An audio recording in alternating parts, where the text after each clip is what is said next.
Olá, tudo bem com vocês? Meu nome é Adriana Souza, sou professora de Direito do Trabalho, Direito Ambiental e Previdenciário, e hoje estamos aqui na Casa da Inove. Sejam muito bem-vindos.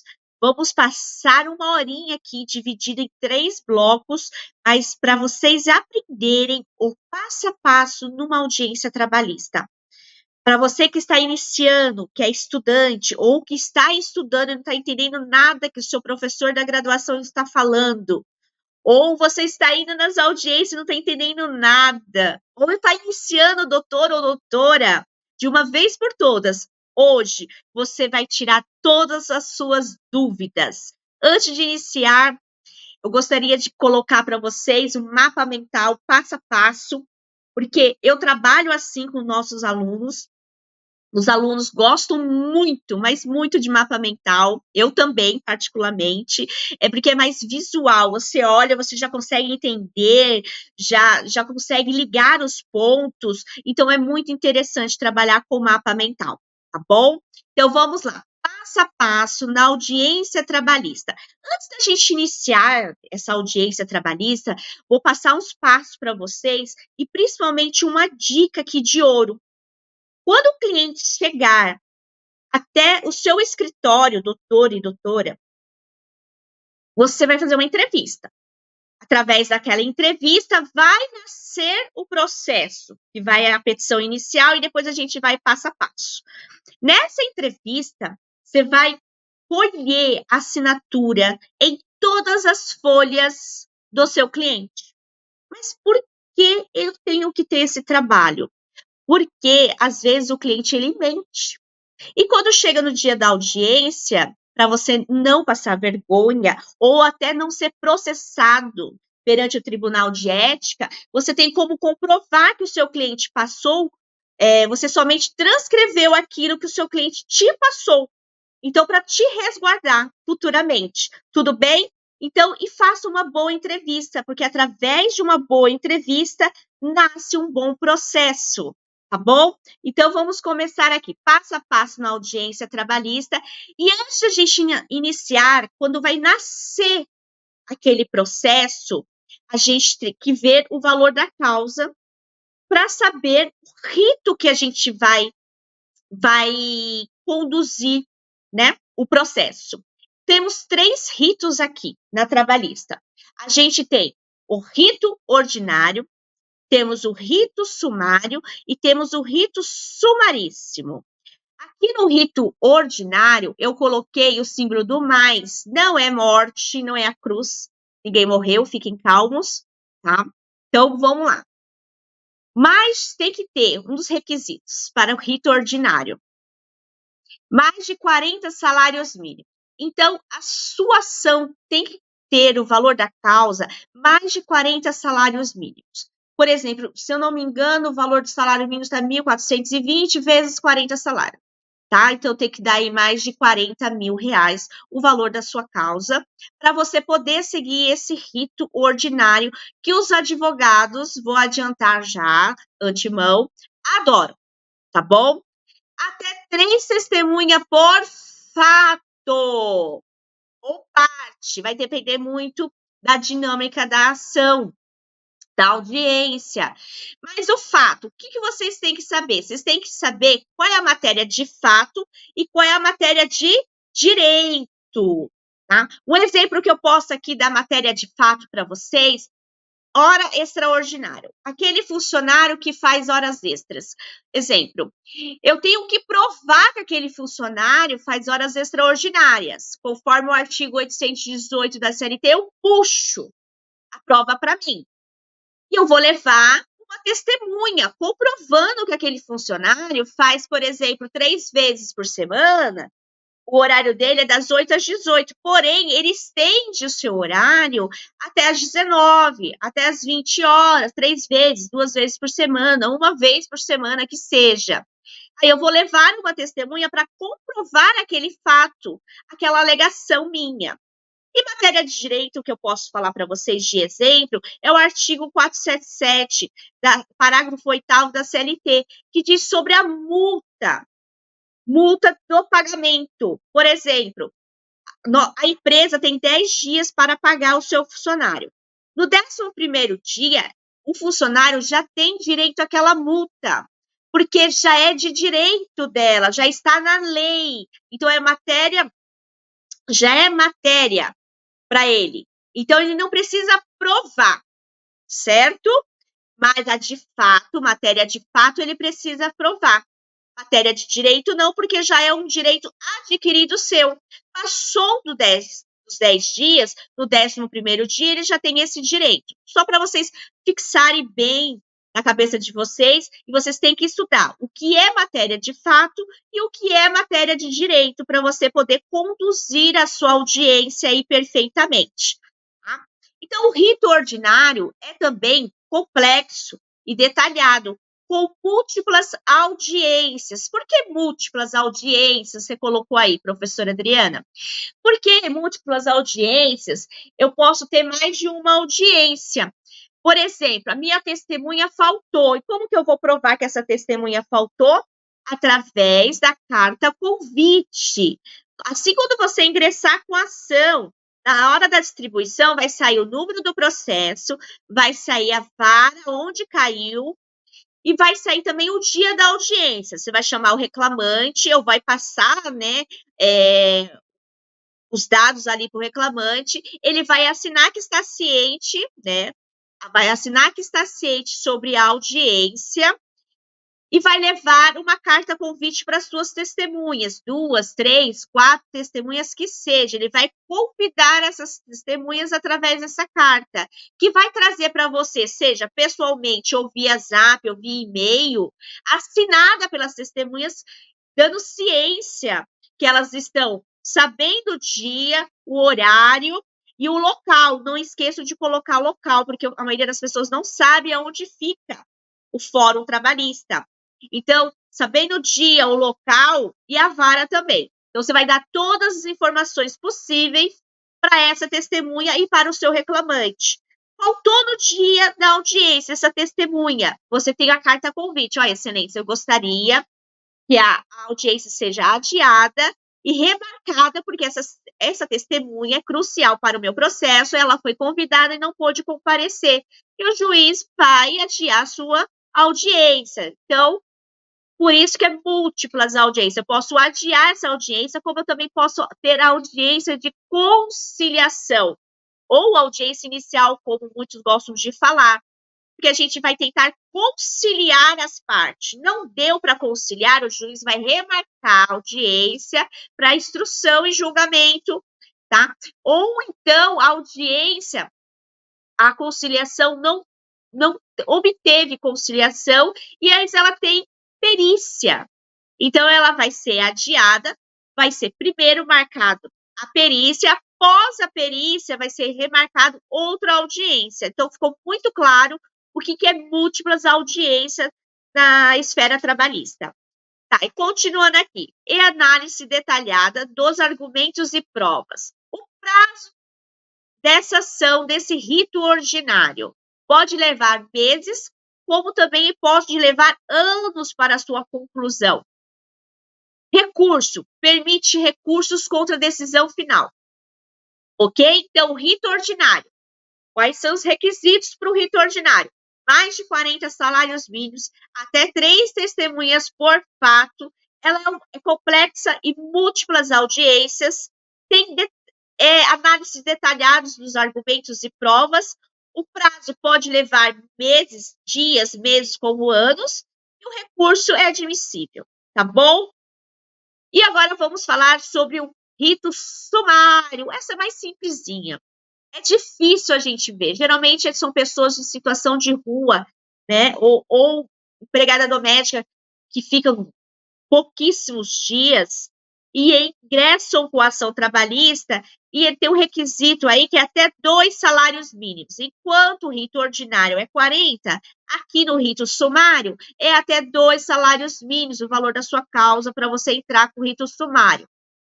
Até 3 testemunhas ao todo, tá? Do processo inteiro, vai poder escutar por parte, tanto pela reclamante como pela reclamada, até 3 testemunhas. Ela é menos complexo, com apenas uma audiência e decisão imediata. O prazo conclui-se em poucos dias, desde o ingresso da distribuição da sua ação até a audiência já vai ser concluída aí nesse rito sumário. Recursos, não admite recurso. A decisão já sai na hora. Então, o reclamante já vai sair da audiência sabendo se ganhou, se foi procedente de parte para o reclamante ou por reclamada. Então, rito sumário até 2 salários mínimos do valor da causa e 3 testemunhas para cada lado. Ok? Vamos lá, prosseguindo. Vamos para o rito sumaríssimo. Aquele rito que todo mundo tem medo. Brincadeira. A regra geral da audiência é a audiência una, que acontece um único ato dela toda. Bom? Então, o rito sumaríssimo vai seguir a audiência una. De 2 a 40 salários mínimos, tem que ter o valor da sua causa para você ir nesse rito sumaríssimo. 2 testemunhas por partes, né? Seja matéria de fato ou de direito. Ela é simples, com apenas uma audiência e decisão imediata. O prazo conclui em até 15 dias. Pessoal, é muito difícil. Eu não vou falar que eu nunca vi, mas é muito difícil. A não ser que você faça acordo, tá bom? Mas passou disso, fazer em 15 dias, é muito difícil até sair a sentença. Porém, a gente está aqui para explicar a lei para vocês, tá bom? Então, o recurso é admissível, tá? Em todas as instâncias, dependendo de ter matéria para isso. Então, ritos processuais trabalhistas. A gente tem 3 aqui: ordinário, mais de 40 salários mínimos, até 3 testemunhas por fato, o sumário, até 2 salários mínimos, 3 testemunhas ao todo, e o rito sumaríssimo, de 2 a 40 salários mínimos, 2 testemunhas por parte, ou por fato, que seja, tá bom? Então, vamos prosseguir aqui. Eu também não poderia deixar de falar, antes da gente adentrar na audiência trabalhista, sobre comissão de conciliação prévia, que está prevista lá no artigo 625-D. O artigo 625-D é submissão do litígio à comissão de conciliação prévia. Antigamente, nós advogados um pouquinho mais antigos, quando a gente ingressava, distribuía o processo, a gente era obrigada a passar por essa comissão de conciliação prévia.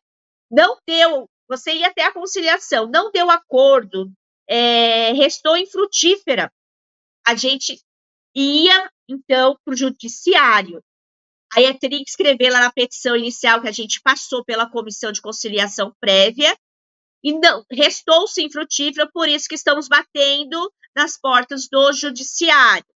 Em 2009, olha aqui, ó, decisão do Supremo Tribunal Federal, o STF em 2009, foi no sentido de que não há obrigatoriedade. Então, a gente não, hoje, não é obrigatório passar por essa comissão. Não há obrigatoriedade do empregado passar pela comissão de conciliação prévia antes de ajuizar a ação trabalhista.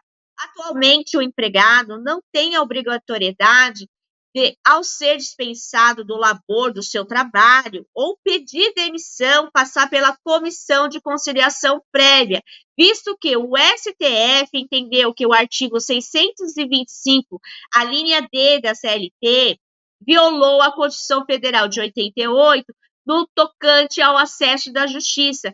Porque o que foi entendido o STF? Entendeu que eles estavam negando o acesso à justiça. Às vezes você não quer passar pela essa comissão, eu não quero um acordo naquele exato momento. Então, eles estavam impedindo do empregado ingressar com essa ação. Tudo bem? Então, o STF tomou uma decisão bastante aproveitosa, vamos dizer assim, sobre a comissão de conciliação prévia, sobre o artigo 625, a linha D. Então, hoje, nós não somos obrigados mais a passar por essa comissão, ok? E aqui no nosso próximo slide, a gente vai começar a nossa petição inicial. Então, o cliente chegou lá no seu escritório e você vai colher as informações através da entrevista e como que faz uma petição inicial. Está elencado lá todos os requisitos no artigo 840, parágrafo 1º da nossa CLT, Primeiro, tem que ter o endereçamento, tá? Para vara ou juiz que for dirigida. Um exemplo aqui que eu vou colocar para você no Justiça do Trabalho, você coloca assim, ó, excelentíssimo senhor, doutor. Quem não quiser colocar doutor não precisa, mas eu gosto de colocar juiz, ó, juiz da tracinho vara do trabalho de São Paulo. Vamos supor assim. Se você for de uma comarca, você vai pôr excelentíssimo senhor doutor juiz da vara do trabalho da comarca, vamos supor, de Guarulhos. Eu sou de Guarulhos, a comarca de Guarulhos / São Paulo. Por que tem que colocar o tracinho? Porque há uma distribuição e você não sabe aonde vai cair. É uma distribuição interna, um sorteio interno que vai deslocar a sua petição inicial para aquela vara disponível no momento. Então, vamos ter que colocar, primeiro, né, o endereçamento dessa petição inicial. Segundo, a qualificação do reclamante e da reclamada.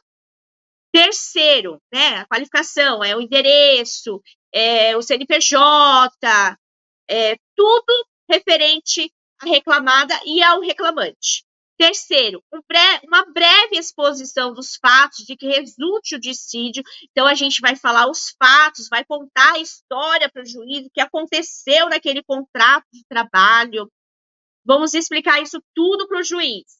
Então, na trabalhista, ela é um pouquinho diferente do civil, porque a gente abre tópicos. Por exemplo, aqui, quando a gente abre um tópico da hora extraordinária, aí a gente vai colocar aqui, só para vocês terem uma ideia aqui, esse aqui é um tópico, tá bom? Horas extraordinárias, tá bom? O reclamante, vamos supor assim, ingressou na reclamada, vamos lá, 8 de janeiro de 2022, sendo injustamente dispensado no dia 8 de fevereiro de 2022, então apenas ficou um mês, tá bom? Cumprindo a jornada de trabalho das 8 às 18, com o intervalo de 1 hora para refeição e descanso. Bom, eu contei um fato, tá bom? Porém, o reclamante estendia sua jornada 1 hora por dia, ficando nas dependências da reclamada até às 19 horas. Legal? E agora a gente vai falar o direito, né? A fundamentação, conforme o artigo 7º da Constituição Federal, faz jus o reclamante a tantas horas por mês. Aí é o fundamento. E agora a gente vai pedir. Portanto, requer o pagamento de tantas horas extraordinárias durante todo o labor. Isso aqui eu abri um tópico. Então, o que eu coloquei nesse tópico aqui? Eu primeiro coloquei os fatos. Primeiro, os fatos. Segundo, eu coloquei aqui o fundamentos, que eu falei o direito dele, entendeu? Onde está elencado lá. E terceiro, eu coloquei o pedido. Então, todos os tópicos que tem que ter: fatos, fundamentos e pedidos. E lá no final, nós vamos repetir os pedidos. Mas o exemplo no final, como que a gente vai colocar lá no final? Exemplo, aí dos pedidos, aí você coloca um exemplo aqui, tá bom? Das horas extras, pontinho e o valor. Aí você vai colocar o valor das horas extras. Você vai falar das horas extras. Ele fazia 20 horas, 30 horas. Você coloca aqui e coloca o valor. Beleza? Então, tá bom.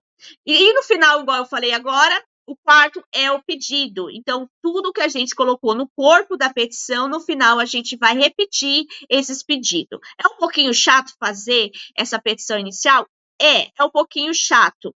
Porém, é essencial aqui na trabalhista. E 5, a gente vai colocar a data e a assinatura do reclamante ou seu representante.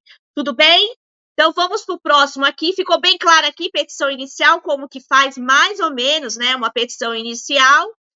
E aqui eu gostaria que você tomasse uma atenção, tá? Tudo que eu falei sobre colocar os nomes, tanto do reclamante, a qualificação do reclamante, da reclamada, está elencado lá no artigo 319, 320 do CPC, que a gente usa quando não tem nada previsto na CLT, apesar que a petição inicial está prevista nos 840, o artigo 840, parágrafo 1º em diante, a gente também usa subsidiariamente o artigo 319, 320 CPC, vai falar qual o endereçamento, qual o juízo que é dirigida, a letra A, B, os pronomes, nome, estado civil, os fatos e fundamentos jurídicos do pedido, como eu expliquei agora para vocês, o valor da causa, as provas, que é tudo igual, em todos os processos, o pedido, a opção do autor pela realização ou não da conciliação, aqui fica uma observação para vocês, é inaplicável no processo do direito do trabalho, tá? Então, assim, aqui eu não preciso colocar igual cível, tá? Então, não preciso colocar aqui a opção da realização da audiência de conciliação. Então, aqui eu coloquei só para vocês terem uma ideia do que a gente está falando aqui sobre o CPC, o artigo 319 e 320, ok? Vamos finalizar esse bloco e no próximo bloco vamos continuar aqui, vamos dar início, então, à nossa audiência trabalhista. Até logo, pessoal!